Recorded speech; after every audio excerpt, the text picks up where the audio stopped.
Sudah kenyang semuanya? Alhamdulillah. Sudah makan siang, sudah bawa bekal, sudah minum. Ya. Semoga di 2 jam terakhir ini dengan guru kita, ya seperti biasa, ya kita ada KBM Pendidikan Pancasila. Semoga di 2 jam terakhir ini anak-anak semangatnya masih full, ya, terutama karena biasanya kalau di 2 jam terakhir ini memang kendalanya anak-anak satu sudah lelah, seharian sudah berbagai mata pelajaran sudah kalian hadapi, ya.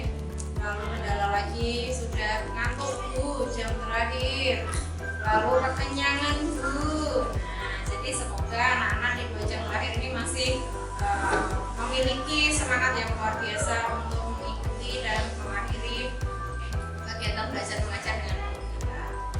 Ya, anak Bu Vita absen dulu ya, karena Bu Vita melihat banyak beberapa anak yang izin hari ini. Nah, ada beberapa yang sudah izin sakit, beberapa teman kita, nanti kita bersama-sama mendoakan supaya teman-teman kita di kelas 7A yang hari ini tidak berangkat diberikan kesempatan lekas bergabung dengan kita di pembelajaran esok pagi. Bu Vita absen dulu. Absen dulu. Kelas 7A, Mbak Agri. Mbak Agri kemana ya? Jawab Mas Reka, Mbak Agri di mana? Oh, baru ada ini ya, kegiatan di aula ya. Apa kegiatannya? LDK, pelatihan dasar kepemimpinan. Nah, oke, Mbak Alifa. Ya, Mbak Manda. Oke, Mbak Aja. Oke, Mbak Siva ya. Siva. Ya, Tinta. Mas Tinta, izin ya. Oke, Mas Davin. Oh, ada di depan. Mas Akam. Oke, Farid Raka. Mbak Aini. Ya, Femi. Mau sedikit minta kalian untuk menuliskan satu kata-kata mutiara, quotes ya. Kalau anak zaman sekarang bilangnya quotes ya. Anak tahu quotes? Tahu gak? Ya, kita sering melihat ada yang pasang status menggunakan quotes. Nah, tugas kalian sekarang coba dituliskan satu quotes yang bisa menambah semangat kalian di siang hari ini. Terutama topiknya adalah tentu saja karena kita ada di lembaga pendidikan, berarti kita harus quotes-nya menandakan pendidikan. Silakan setelah ini dituliskan dengan jelas ya. Udah terpikirkan belum sekarang quotes-nya? Oh, mesti ono ya. Silakan dituliskan, lalu setelah sudah menulis kalian bisa tempelkan quotes kalian di blackboard di depan ya. Dipahami 7A? Ya, boleh pakai bahasa Inggris, boleh pakai bahasa Indonesia. Tujuan utama pendidikan bukanlah pengetahuan, tapi tindakan. Oke, good ya. Tujuan utama pendidikan itu tidak hanya mendapat pengetahuan, tapi adalah tindakan, attitude ya. Menjadi peserta didik yang memiliki adab. Oke, good. Silakan ditempelkan di depan Mas. Silakan. Lanjut, Mas Zaki katanya Mas Ramu. Sini Zaki. Oh, belum selesai ya.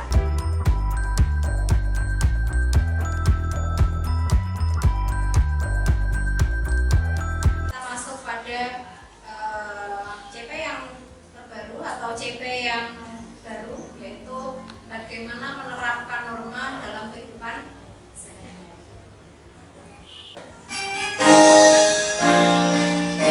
Kita yang satu kali ya, semuanya bersama-sama. Dari Sabang sampai Merauke berjejer pulau-pulau, sampai nyambung menjadi satu, itulah Indonesia. Indonesia tanah airku, aku berjanji padamu, menjunjung tanah airku Indonesia.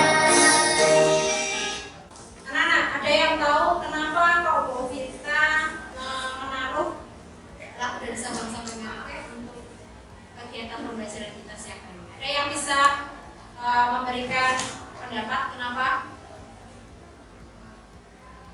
Han? Kira-kira kenapa kira-kira? Belum tahu dari ya? Coba gimana? Belum tahu? Mas Raka coba. Belum tahu. Davin coba Mas Davin. Oh belum tahu juga. Hakam. Oh belum tahu. Oke, kita akan beri tahu. Kenapa kok ini aku sangat relate untuk materi kita siang hari ini. Anak Indonesia itu ya, dari Sabang sampai Merauke. Ada yang bisa menebak jumlah populasi penduduknya se-Indonesia Raya?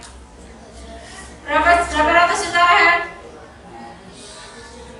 273 juta penduduk kata Rehan dengan sensus terakhir ya Lia. 200-an juta sekian. Betul sekali Mas Rehan ternyata sering membaca berita ya ke Mas Rehan. 200 juta itu nek orang peraturan kita bisa lihat di video kita selanjutnya.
Saling memukul, terus saling melempar barang, menyakiti, bahkan mungkin bisa ada kehilangan nyawanya ya, anarkis.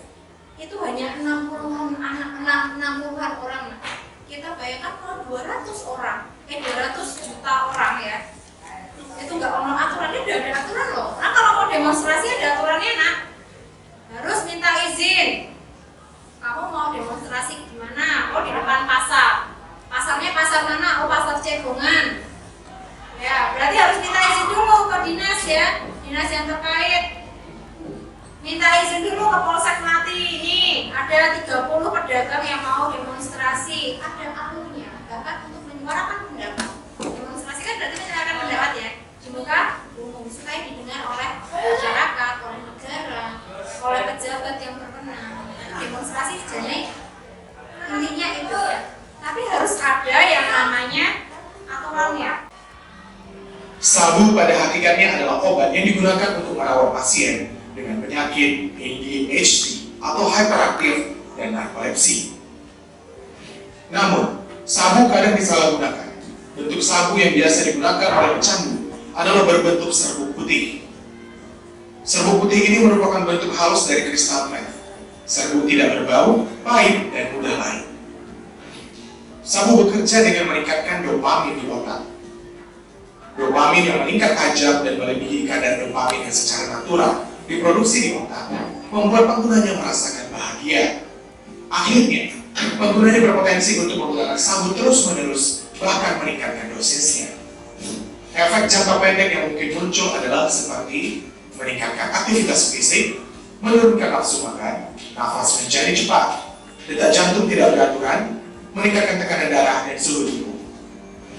Sabu atau metamfetamin yang dikonsumsi dalam jangka panjang akan memberikan efek fatal bagi tubuh manusia. Metafetamin membuat seseorang sulit mengambil keputusan, sehingga memicu pengambilan keputusan yang tidak tepat. Penggunaan sabu juga akan mengarahkan orang untuk melakukan hal yang beresiko, seperti seks bebas. Kepada fisik tubuh, sabu-sabu jangka panjang dapat sebabkan kehilangan berat badan, gigi rusak, gatal di seluruh tubuh, perubahan pada fungsi dan struktur otak, dan lain sebagainya. Oke, Mas Zaka, coba aku kita minta pendapat kamu ini tentang video apa ya yang barusan di play ini? Efek-efek dari sabu. Menurut kamu sabu itu sabu-sabu atau narkotika jenis sabu ini berbahaya nggak untuk tubuh? Dilihat dari tergantung pemakaiannya kan, Mas Zaka, tergantung pemakaiannya karena ternyata obat-obatan narkotika ini dipakai untuk medicine ya, untuk medis. Kalau kita operasi supaya kita nggak merasa sakit itu pakai morfin. Atau nggak merasakan, ada yang pernah di sini pernah merasakan operasi? Mamanya Mas Jesslyn pernah nggak merasakan sakit ketika operasi ya nak ya, nggak merasakan sakit karena dibius. Semua saraf sakitnya itu diblokir oleh siapa? Ya ini narkotika ini pakai morfin. Tapi kalau disalahgunakan, yang menjadi momok itu karena dia disalahgunakan. Lalu operasi kok mau BDW ya, menyentuhkan dirinya sendiri. Yang terjadi adalah kerusakan. Jelas kerusakan pada saraf-sarafnya dulu. Dijak ngomong kalau gitu, jadi anak-anak pun sendiri sebenarnya sudah bisa melihat penyalahgunaan narkoba ini kok diajak ngomong kok nggak jelas ya. Orang kok diajak ngomong kok iya sih ngomong kayak A, kok dia jatuhnya Z. Nah ini tanda tanya, wah ini sarafnya ini ya yang kena ya penyalahgunaan narkoba. Berujung pada nanti kegagalan semua organ dan overdosis meninggal. Penyalahgunaan narkoba. Makanya penting sekali ada undang-undang anti narkoba. Orang yang membuat, orang yang membawa, mengedarkan, menjual, memproduksi, jadi kurir, itu semua ada hukumannya. Dan itu karena narkoba itu ini ya extraordinary crime ya, jadi dia kejahatan yang luar biasa. Jadi ancaman pidananya jauh lebih berat kalau sampai ada penyalahgunaan narkotika di sini. Sampai sini paham anak-anak? Mengkomunikasi penting banget ya ternyata aturan itu. Kita nggak sadar kita ternyata sangat dilindungi oleh yang namanya peraturan. Nah ini juga ini kelihatan banget. Lalu lintas, wah ini jumlahnya bisa mencapai ribuan kasus dalam sehari. Nah, kita sering nih melihat anak-anak kelas 7A lagi kok ketemu di jalan ya Pak ya. Biasanya sih kita ini beberapa kali ketemu. padahal tidak menggunakan helm bahaya dan pelanggaran ini terancam pidana kurungan paling lama 1 bulan. Satu dulu deh, tidak menggunakan helm deh. Tidak Masalah pelanggaran menggunakan lalu helm. lintas. Cuma dekat kok. Di antara ayah saya, rumah saya itu cuma dekat 200 meter dari sekolah. Nggak perlu pakai helm. Benar apa salah? Benar apa salah? Salah, jelas. Helm itu kan melindungi kepala ya. Kepala itu karuan 200 meter selamat. Nah, seperti kepleset ya, kepleset besik, kepleset pasir ya. Bisa jadi yang namanya helm meskipun kita diantar oleh orang tua, rumahnya dekat. Gunakan helm. Ngeyel pokoknya, Pak aku pokoknya mau pakai helm. Mau malah mencegah biar mah orang tua kita ya yang males bawain helm kita kalau seumpama diantar atau rasa membawa oleh bawa aku repot. Kasih masukan ke orang tuamu yang malas membawa helm ya, kasih kamu harus bisa menjadi agen untuk agen of change ya. Jadi kamu harus bilang aku butuh pakai helm, aku sayang kepalaku Pak. Aku sayang kepalaku Bu, ini adalah masa depanku untuk aku mikir. Jadi jangan sampai kepalaku itu terluka. Oke, paham anak-anak? Pelanggaran lalu lintas. Jangan kalian kira tidak ada undang-undang tentang lalu lintas ya, ada. Pernah ketilang? Alhamdulillah teman-teman. Berarti aman ya, aman ya. Kalian selalu di jalan raya itu selalu taat peraturan, oke?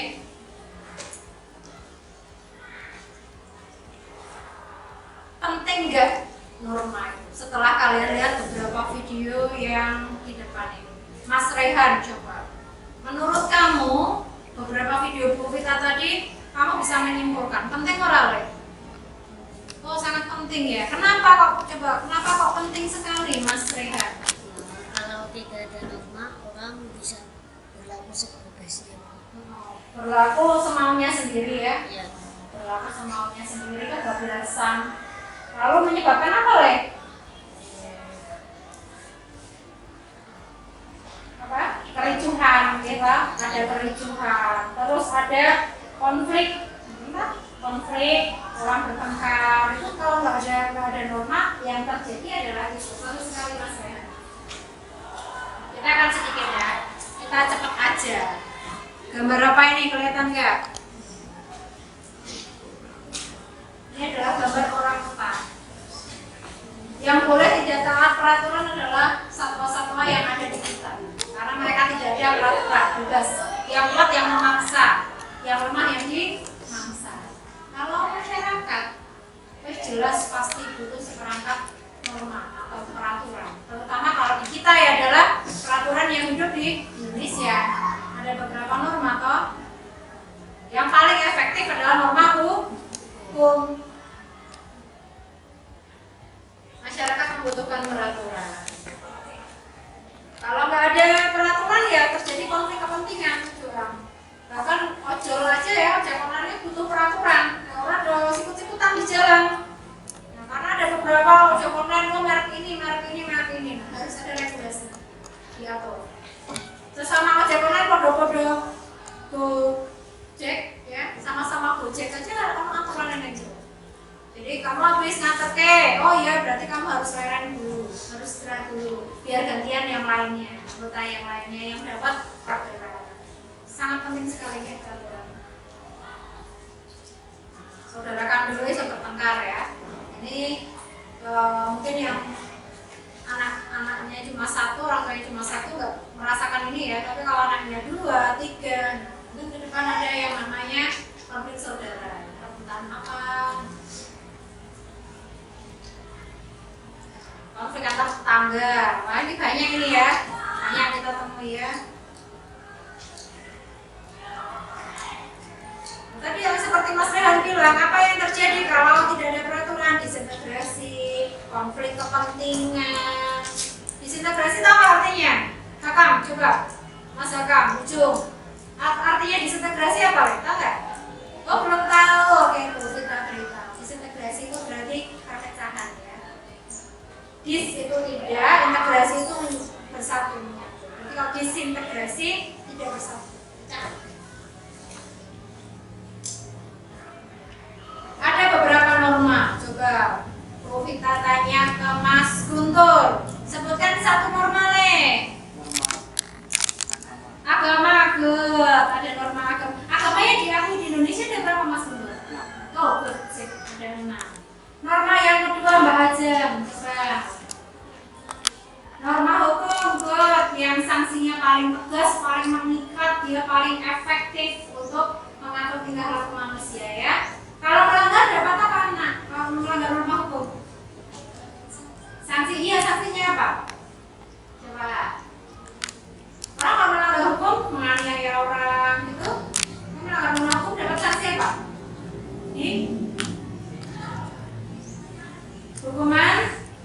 Hukuman ya kan? Bisa denda, bisa penyitaan, ya, penyitaan barang. Nomor 3 Mas Zaki, coba norma apa Le? Kesopanan ke dia asalnya dari mana Mas Zaki? Norma kesopanan ini dari lingkungan masyarakat. Jadi lingkungan masyarakat setiap orang berbeda-beda ya. Setiap daerah itu beda-beda. Jadi dia punya norma kesopanan yang berbeda. Terus satu lagi yang belum ada yang bisa Mas Raka coba. Norma kesusilaan. Oh good. Asalnya dari mana Le? Sumbernya norma kesusilaan. Lihat kita dari mana? Dari hati nurani. Setiap orang pasti punya hati nurani. Yang dia berkata, ini salah nih, gue nek aku sih, kamu kalau berbohong, jadi salah nih, nggak bener nih, ini nggak bener nih. Itu hati nuranimu yang bilang. Tapi kalau kamu tetap melakukan, ya wes, berarti kamu nanti melanggar norma kesusilaan.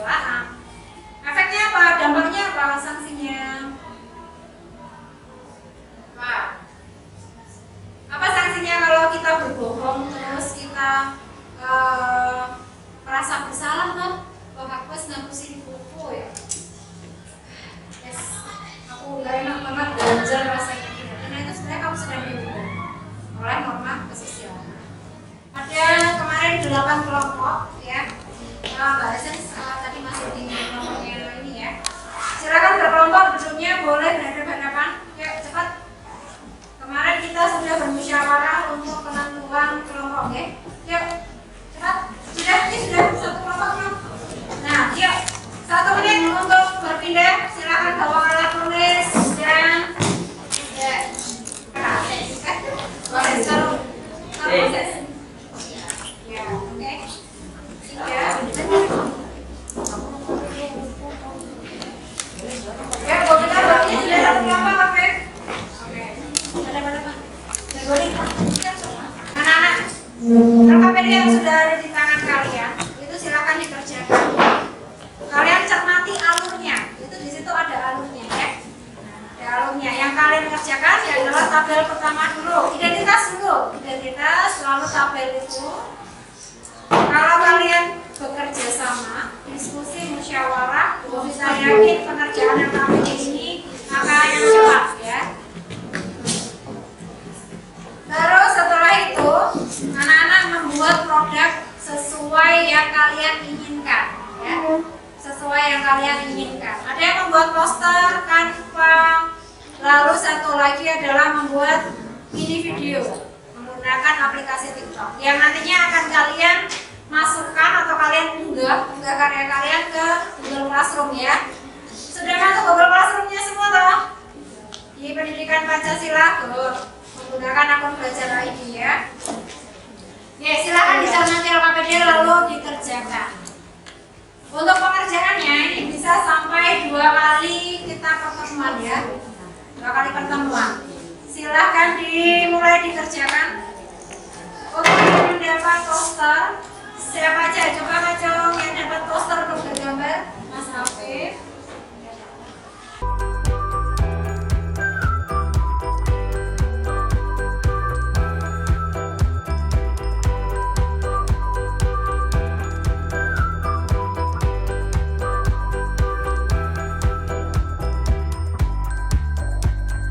Ini langsung aja ya. Nah, kan tadi udah kok, habis itu norma agama. Pilih satu aja. Satu pelanggaran norma agama adalah membolos tadarus. Membolos tadarus. Terus perilaku yang seharusnya muncul gimana nak? Terus kamu membatalkan Pak. HP-nya mana HP? Sudah bawa HP semua? Ya, sambungkan WiFi nak. Sambungkan WiFi, lalu bisa langsung buka Canva. Mau pakai akunnya siapa? Nanti yang pakai akunnya itu yang harus ulang, unggah karya. Punya Canva ya, punya Canva? Download sih berarti. Ya, aku minta bantu untuk download. Ingat kok.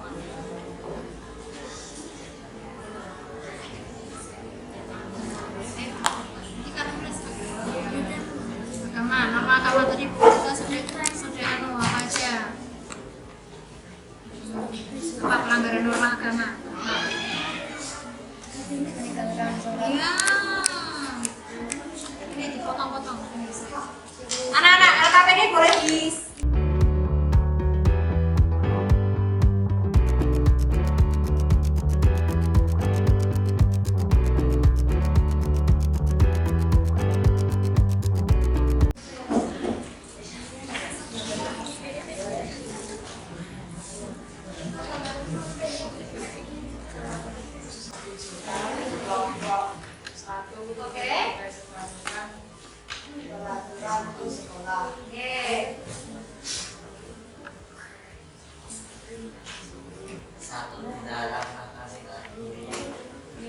dilarang melakukan tidak bullying, terus dilarang apa deh?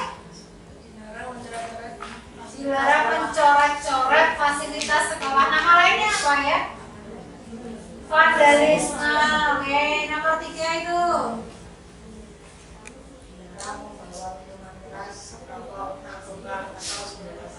Good. Keras tidak boleh membawa hal seperti itu. Terus di nomor apa? Tidak makan atau minum ketika pembelajaran. Lalu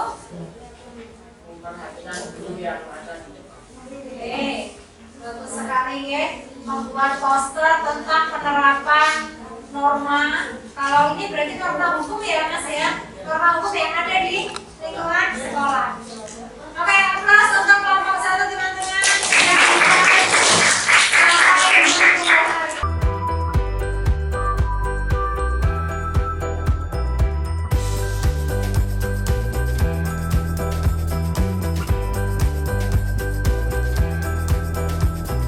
Coba anak-anak dikecek yang sudah selesai, yang sudah selesai, boleh lihat di asesmen sumatif dari Bu Vita.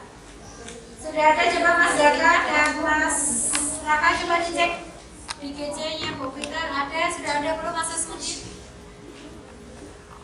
Yes, itu. Coba yang sudah selesai bisa langsung mengerjakan asesmen sumatif dari Bu Vita.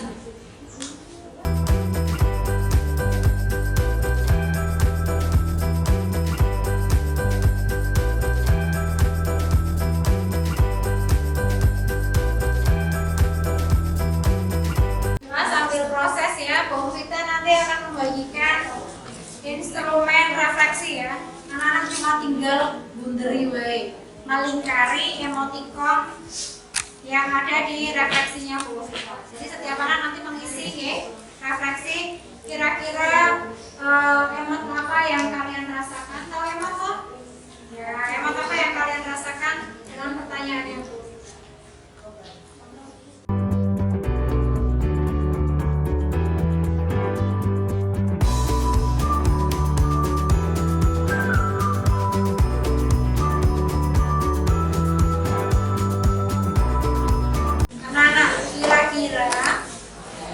Dengan pembelajaran yang seperti ini, anak-anak merasa ada sesuatu yang baru nggak? Ada ya. Pemanfaatan teknologi ternyata masih harus banyak kita lakukan di kelas, karena kita menemui ada anak yang ternyata untuk aplikasi yang edukatif sifatnya, anak-anak masih jarang menggunakan, ya, belum familiar. Semoga kedepannya dengan pemanfaatan teknologi yang khusus untuk pendidikan yang sudah dibuat oleh pemerintah untuk kita Kemdikbud ya, kita bisa jauh lebih banyak karya yang kalian bisa gali lagi untuk pembelajaran. Tidak hanya di pendidikan Pancasila kelas 7, tapi bisa di mapel-mapel, hampir semua mapel bisa menggunakan aplikasi ini. Mungkin kalau dulu di sekolah desa nggak pernah ya, jarang ya. Itu di SMP, di menengah ke sekolah menengah, kita rasa ini harus menjadi keseharian kita. Jangan sampai kalah dengan bapak ibu guru yang masuk di kelas kalian. Kalian harus adaptasi dengan perubahan-perubahan seperti ini. Untuk pekan depan yang belum presentasi, besok akan presentasi, yang sudah presentasi 2 kelompok ya. Oke, sebelum kita pulang anak-anak, kita akan berdoa dulu. Kita minta keselamatan di jalan raya supaya dilindungi oleh Allah sampai di depan rumah kita. Sudah bersiap? Berdoa. Mulai.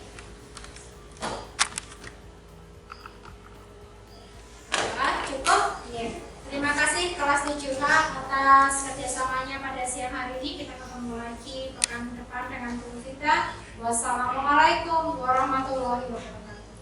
Waalaikumsalam.